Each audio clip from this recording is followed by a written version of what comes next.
So I don't know if you saw my videos, my video Sinner's Perspective, but I'm like kind of looking back in it, and yeah, it's how I felt being a sinner. But like God also taught me a lot of things throughout the way on how like you're supposed to feel and like what's truly going on.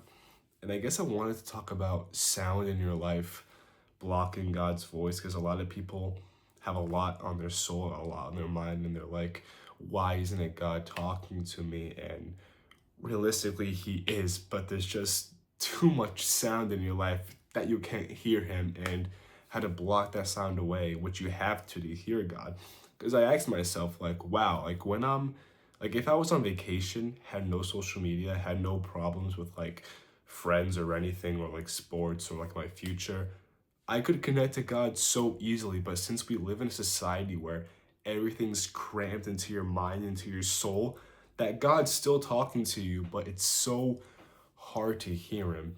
And like, I'm gonna be so honest with you, I'm not an expert on like this topic on how what's the best way to block out the sound or the best way to hear God's voice, but I just at least want to say to people that feel like God isn't speaking to you, He is, and He always is. And one of the biggest reasons why you may not hear His voice is, one, you don't know what His voice, and second is you can't hear Him because of the sound that's happening, the noise that's happening around you.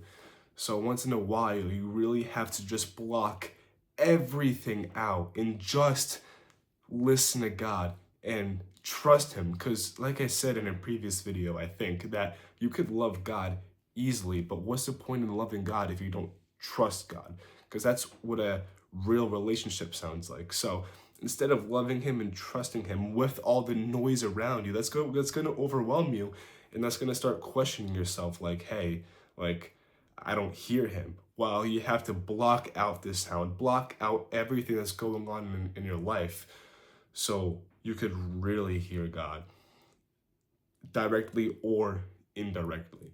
And like I said, there's so many other people that are better, that know a lot more, like Bryce Crawford, hopefully I said his name right, Cliff Connectly, amazing people.